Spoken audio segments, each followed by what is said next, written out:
The person who promised me forever left the day I said something simple. I told her I liked it when she messaged me. I told her I liked it when she showed affection. That's it. That's all I asked. And she heard, "You are not enough." The walls went up overnight. The calls got shorter. The messages stopped.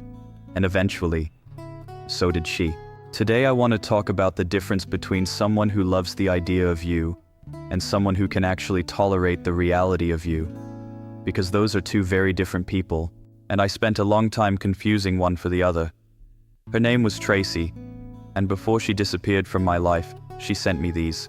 Read that again. She wrote that, unprompted. "I will be Mrs Cox before I pass this earth.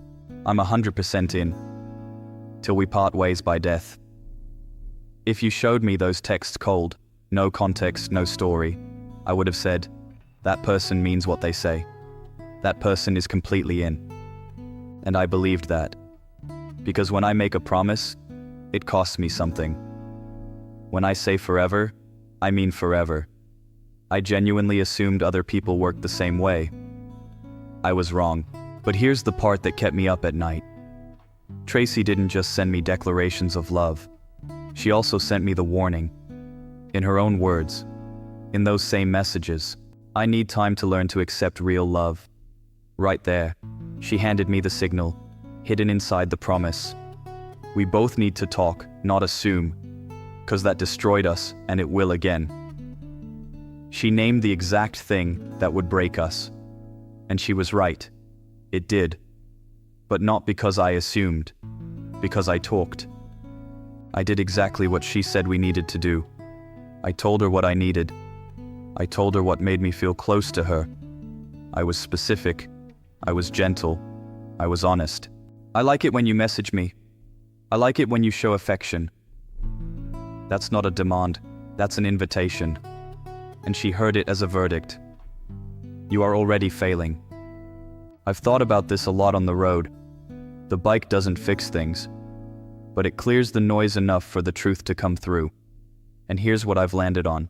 There are people in this world who are genuinely comfortable with love as a grand gesture. The declaration, the poetry, the text that says "I will be yours till we part ways by death." Those words come easily, because they live in the realm of feeling. And in that moment, they mean every single one of them. I believe Tracy meant those texts completely, but then love asks something ordinary of them. Show up on a Tuesday, send a message just because, be present over breakfast, let someone see the unpolished version, and that's where it falls apart. Because for someone who grew up learning that love was something you had to earn or perform, the ordinary ask of intimacy doesn't feel like closeness. It feels like a test they're already failing. She didn't hear, "I like it when you message me." She heard, "You're not doing enough. You're going to lose me." And when you believe you're already failing the test, the only protection is distance. Now here's where I have to be honest with myself, because I'm an INFJ. And we are wired to see the potential in a person before we fully see who they actually are. I saw who Tracy could be. I stayed in love with the version of her who wrote those texts. And I held on to that version long after she'd started showing me the other one. She told me she had spirals of trauma. She used those exact words. And I thought, that's something we work through together. I believed that love and consistency would create the safety she needed, but some stones don't shine. No matter how long you polish them. That's not a judgment of her.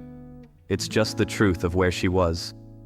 You cannot love someone into readiness, and I had to stop turning her unwillingness to do that work into evidence of my inadequacy. I wasn't too needy. I was too clear. And clarity is threatening to someone who's performing love rather than practicing it. You know what she also wrote in those texts?